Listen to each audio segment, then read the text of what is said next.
Bonjour à tous, j'espère que vous allez bien. Je suis très heureuse de vous retrouver aujourd'hui.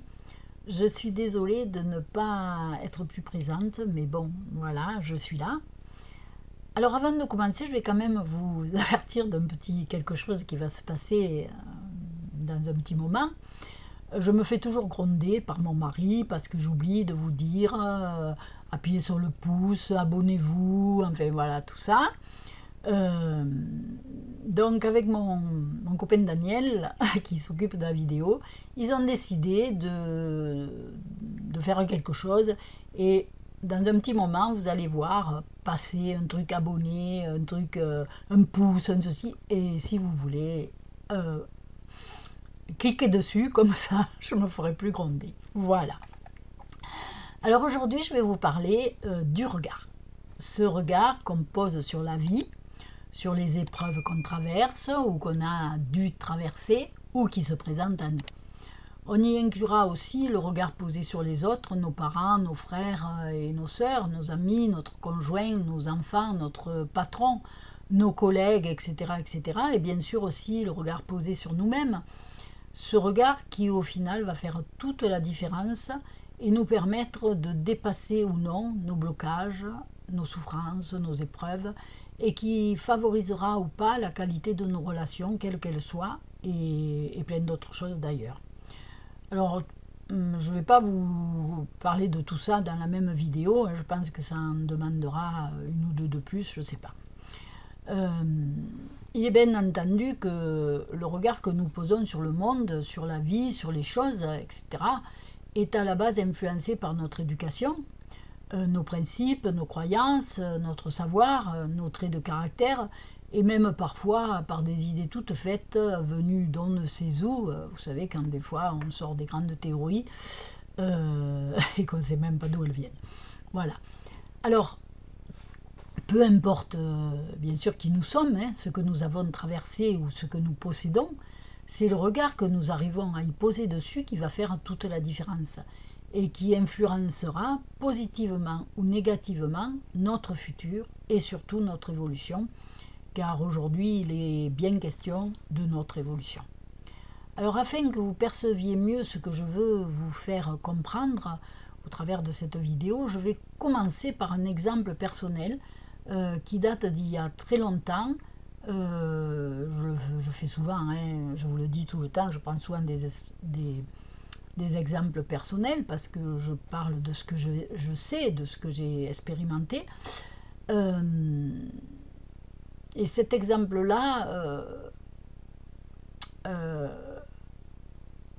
m'a fait comprendre que le fait d'avoir été en mesure de changer de regard sur la souffrance que je portais en moi et qui impactait ma vie a eu des conséquences libératrices et une importance fondamentale sur la suite de ma destinée. Donc en février 1975, j'avais presque 23 ans, j'en aurai 70 à la fin de l'été, je suis plus toute jeune, et comme vous voyez, ça ne date pas d'hier. Alors à cette époque, mon mari et moi, nous avions acheté une auberge en société avec ma mère. Mon père, même s'il n'en faisait pas partie, était présent et nous aidait. Et mon frère avait été embauché en tant que cuisinier. Et croyez-moi, travailler en famille, ce ne fut pas simple. À l'époque, j'étais encore fragile psychologiquement, jeune aussi, et cette proximité n'a pas mis longtemps à faire ressurgir les vieux démons du passé. Mes parents se disputaient beaucoup, ma mère n'était pas toujours tendre avec moi, mon père rouspétait, hurlait, était exigeant sans arrêt, et mon frère étant instable nous donnait du souci. Il arrivait parfois, c'était invivable quoi. Tout ça me ramenait aux périodes, au final quoi, tout ça me ramenait aux périodes les plus douloureuses d'une partie de mon enfance et de mon adolescence, qu'avec l'aide de mon mari, j'étais arrivée à enfouir dans un petit coin. Au final, c'est au bout de 2 ans qu'une première brèche s'est ouverte, et un jour, j'ai avalé tous les comprimés qui restaient dans le tube de Tranxène que le médecin m'avait prescrit. Il n'était pas question pour moi de mourir, mais surtout de ne plus rien entendre. Je ne voulais plus rien entendre.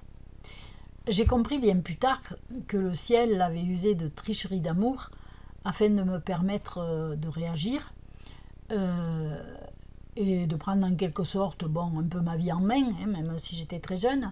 D'ailleurs, je pense qu'il faudra que je vous fasse une vidéo sur ce que j'appelle la tricherie d'amour, et vous verrez, c'est très parlant. Car au final, avoir avalé ces comprimés m'a conduit à accepter de consulter et d'entamer une psychothérapie. Durant plusieurs séances, comme on le fait toujours, hein, si vous connaissez, eh bien, j'ai rabâché, jusqu'au jour où les choses sont devenues plus claires. Ce qui m'a permis de comprendre la source du problème, finalement. Le problème n'était pas ma mère, n'était pas mon père. C'était l'image du couple qu'il représentait. Ce couple au milieu duquel j'avais tant souffert, même si j'avais été aimée, la promiscuité causée par notre association avait fait ressurgir les démons du passé ainsi que toutes les peurs qui sommeillaient en moi. Entre autres, celle de penser que je n'aurais pas droit au bonheur puisque ma mère n'était pas heureuse et que ma vie de couple ne pourrait être que le reflet de la sienne. Ce sont des peurs que nous portons tous en nous. Et si nous n'arrivons pas à poser un regard personnel sur la vie, nous reproduisons inconsciemment les schémas familiaux. Le fait d'avoir pris conscience de cela m'a conduit à me poser la question de savoir comment construire une vie de couple différente de la leur. Et la solution m'est apparue comme une évidence, hein, la construire moi-même à l'image de celle dont j'avais toujours rêvé. Au final, on reproduit un schéma qu'on pourrait éviter. En changeant de regard sur les choses, j'ai compris que ce n'était pas parce que ma mère avait été malheureuse avec mon père que moi, je devrais l'être avec mon mari. J'avais d'ailleurs la chance d'être mariée à un homme merveilleux et il n'y avait aucune raison que nous ne puissions pas être heureux. Changer de regard m'a permis de me libérer d'un destin qui ne m'appartenait pas et m'a permis de comprendre que les choses peuvent être différentes si nous faisons ce qu'il faut pour qu'elles le soient. Alors cessons de dire de toute façon ma mère était malheureuse toute sa vie, je ne vois pas pourquoi moi je serais heureuse. On devrait bannir ces phrases toutes faites. Arrêtons de nous focaliser sur nos malheurs, prenons plutôt notre vie en main afin de devenir artisans de notre bonheur. Et la meilleure façon de prédire le futur, eh bien, est de le construire soi-même. Alors prenons part à la vie au lieu de la regarder nous passer devant. Je suis très différente de ma famille, mais j'ai mis beaucoup d'énergie quand même à construire ma vie et à éviter de reproduire tout ce que j'avais vu qui ne me convenait pas. Hein. Quitte à des fois même peut-être me tromper, quoi. Alors après cette petite histoire personnelle, je vais vous parler de cas qui concernent des personnes que j'ai accompagnées durant mes consultations. C'est difficile à expliquer, mais quand je suis dans l'écoute en présentiel ou devant l'écran, il m'arrive de mettre le doigt sur un élément particulier et d'aborder une autre façon de voir les choses que celle qu'on m'expose. C'est comme si cela m'était envoyé, ce qui fait très souvent écho en la personne et provoque en elle une sorte de libération, de révélation, d'évidence qui lui permet de sortir du tunnel dans lequel elle s'est engouffrée, où elle pourrait s'engouffrer, et parfois même de prendre des décisions qu'elle n'arrivait pas à prendre, ou d'y voir plus clair dans une situation qui lui paraissait compliquée. Alors, bien sûr, le soin sur photo en fin de consultation est libérateur aussi. Hein. Alors, depuis que j'ai entamé l'accompagnement spirituel et thérapeutique, je constate qu'au final, tout provient de blocages liés à l'enfance, à l'éducation, au manque d'ouverture d'esprit, aux vies antérieures, etc., etc. Ce qui provoque en nous une forme de cécité dont il faut se libérer afin d'être en mesure de poser un regard plus juste et plus personnel sur la vie, sur le monde, afin de libérer notre âme, prisonnière de notre mental, et de nous permettre aussi de prendre des décisions personnelles et de ne pas toujours se laisser influencer par celles des autres.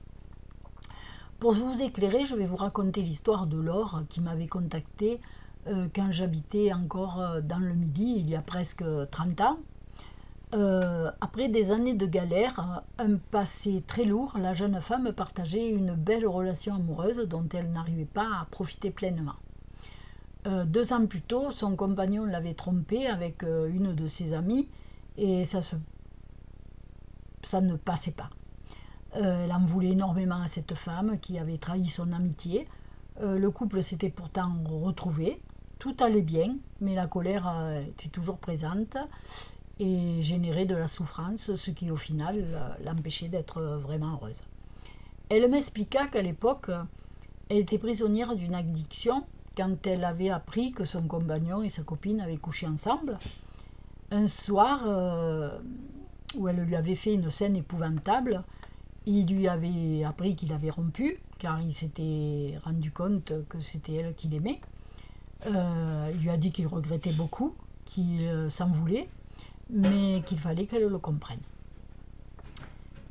Et ce soir-là, il a osé aborder un sujet qu'il n'avait jamais osé aborder. Il lui a avoué que quand il arrivait le soir, qu'elle était affalée sur le canapé complètement à l'ouest, qu'elle était même plus capable de sortir un mot, il avait qu'une envie, c'était de se barrer. Il lui avoua qu'il ne supportait plus de la voir se détruire et que si elle ne se faisait pas soigner, il finirait par la quitter. C'était la première fois qu'il abordait le sujet et qu'il était arrivé à lui dire tout ce qu'il avait sur le cœur. Ce fut pour elle un véritable électrochoc, à la suite duquel elle avait décidé de consulter et de se faire soigner. Depuis, s'étaient retrouvés, tout allait merveilleusement bien.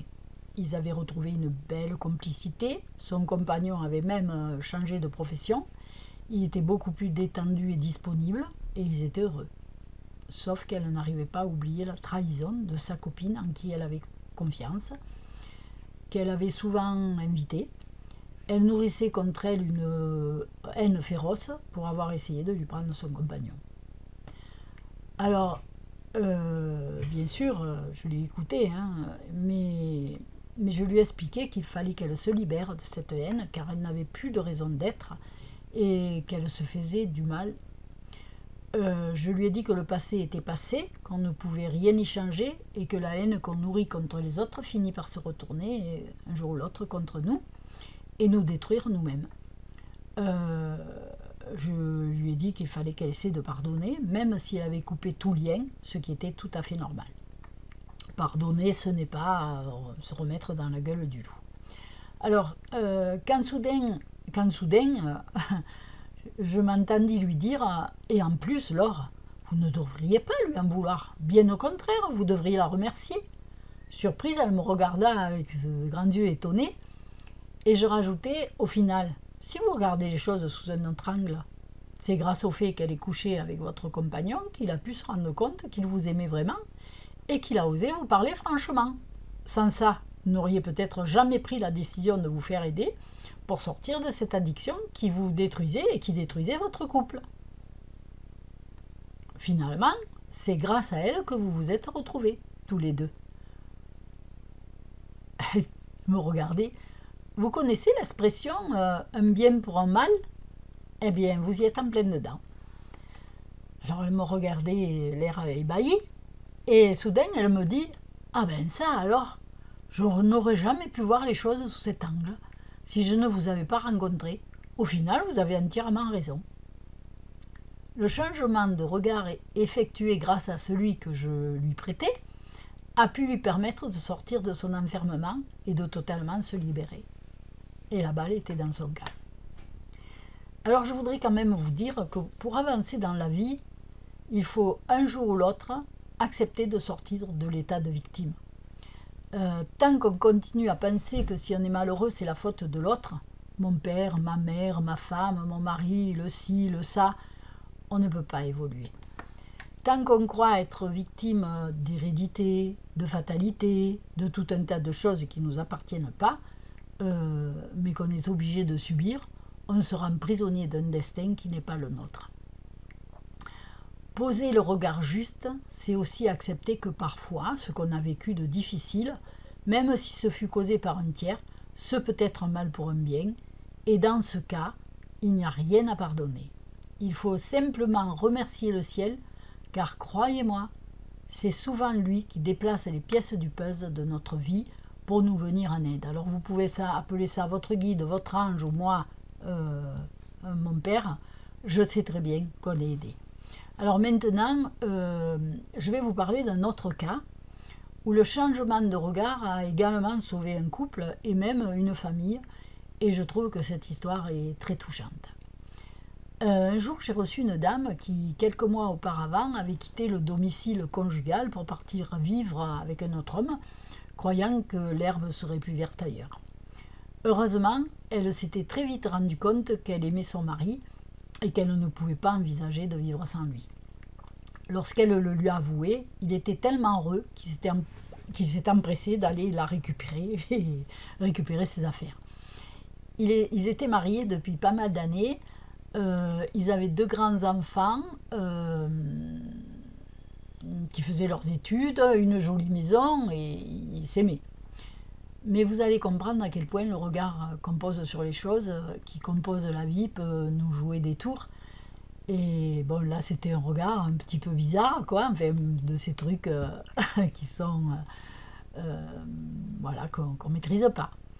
Elle m'expliqua qu'elle avait tout pour être heureuse, un mari adorable, qui l'aidait beaucoup à la maison, qui était très à l'écoute de ses enfants, qui la couvrait de cadeaux, mais il y avait une ombre au tableau. Il avait sans arrêt besoin de lui faire l'amour, et elle n'arrivait pas à le lui dire car elle avait peur de le blesser. Même si elle l'aimait, elle ne le supportait plus, et elle craignait d'être amenée à repartir un jour. Elle ne savait pas comment faire pour qu'il comprenne. Nous avons longuement discuté et je lui ai demandé si elle pensait que son mari accepterait de venir me voir. Elle me dit qu'il ne devrait pas y avoir de problème car si elle lui demandait, car elle était sûre que si elle lui demandait d'aller lui décrocher la lune, il irait. La consultation terminée, elle me dit bon, je vais lui en parler et je vous téléphonerai pour lui prendre rendez-vous. Le jour venu, j'avais face à moi un homme charmant, souriant, en apparence un peu gêné, mais la conversation s'est très vite engagée. Il savait que j'étais au courant de leur histoire, il me dit qu'il en avait souffert, mais qu'il était très heureux d'avoir pu récupérer sa femme, car il aimait plus que tout. Alors je l'écoutais avec beaucoup d'attention, attendant le moment où je pourrais me glisser dans la faille qui me permettrait de placer les mots qui pourraient sauver leur amour. Quand soudain, avec la maladresse d'un grand enfant, il me dit « Vous savez, madame, moi, ma femme, je l'aime tellement que pour lui prouver, je lui fais l'amour tous les jours. » Alors, ce n'était pas une faille, c'était un boulevard qui s'ouvrait devant moi. Et avec mon franc-parler et mon authenticité légendaire, je lui ai expliqué que c'était bien là le problème. Je lui ai dit que nous, les femmes, nous n'étions pas constituées comme les hommes, que nous avions besoin de câlins, de tendresse, de mots d'amour, mais que devoir faire l'amour tous les jours pouvait vite devenir une contrainte plus qu'un plaisir. Ce qui au final avait été le cas pour sa femme, et c'était justement ce qui l'avait poussé à aller voir ailleurs. Alors il était surpris, hein, et au final, je lui ai dit qu'elle était revenue par amour, mais que s'il ne comprenait pas, il risquait de finir par la perdre pour de bon. Il était tout penaud, désolé de ne pas l'avoir compris avant, et prêt à faire tous les efforts possibles par amour pour sa femme. C'était touchant. Alors, je lui ai expliqué avec mes mots, un peu ma façon à la Pagnol, en prenant des exemples me concernant, je me souviens même lui avoir dit, vous savez, pour la plupart des femmes, y compris moi, devoir faire l'amour tous les jours, c'est comme manger du poulet. Du poulet, encore du poulet, au final, on ne peut plus voir le poulet. Alors nous avions bien rigolé, et lorsque la consultation fut terminée, il m'a remercié 10 fois, il est parti tout heureux d'aller retrouver sa femme. Elle est revenue me voir quelque temps après, en me remerciant de l'avoir aidé à sauver son couple, et j'ai appris bien plus tard qu'ils étaient toujours très heureux ensemble. Alors pour évoluer dans la vie, il n'est pas question de ce qui nous arrive, hein, mais de comment nous réagissons à ce qui nous arrive. Et c'est le regard qu'on pose sur les événements que nous traversons qui fait toute la différence. Et ça, il faut vraiment le comprendre. Si quand on traverse une épreuve, on est capable de relativiser en se disant que ça aurait pu être pire ou qu'il y a plus malheureux que nous, eh bien, il n'y aura aucun impact sur notre avenir. La tempête passée, la force de rebondir nous sera donnée. Par contre, si on reste dans la plainte du genre avec tout ce que j'ai subi, il faut que ça m'arrive à moi, si j'avais su, eh bien on s'installe alors dans un rôle de victime dont on risque d'avoir du mal à sortir. Tant qu'on reste prisonnier du passé, on ne peut pas évoluer.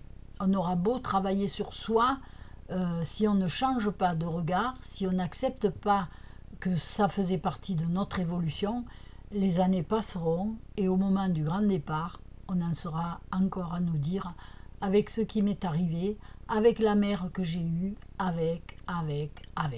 Voilà. Et on n'aura pas avancé. N'oublions pas que, et d'ailleurs on risque dans une autre vie d'avoir à affronter des problèmes encore plus importants à régler. N'oubliez pas que votre bonheur dépend bien souvent aussi de votre façon de penser. Si vous pensez avoir été la personne la plus malheureuse, vous ne pourrez jamais être vraiment heureuse. Et au final, cela impactera vos relations familiales, amicales, sociétales, etc., etc., etc. Il suffit pourtant d'une seule personne pour vous rendre heureux et changer votre vie. Et cette personne, c'est vous. On attend tout des autres, mais le bonheur, il ne vient pas des autres. Le bonheur, il est en nous. Votre vie s'améliorera seulement si vous saisissez toutes les opportunités. Et la première et la plus compliquée, être honnête avec vous-même. Ce qui demande de savoir se regarder en face afin d'être capable de se remettre en question. Et je vous avoue qu'un des moments les plus gratifiants est le jour où vous avez finalement trouvé le courage de laisser de côté ce que vous ne pouvez pas changer. Et si vous saviez à quel point, là, on connaît la véritable liberté. Au final, dans la vie, tout est question de regard. Voilà. Je vous remercie de m'avoir écouté. J'espère que vous aurez cliqué, que je ne me ferai pas gronder. Et je vous dis à la prochaine fois. À bientôt!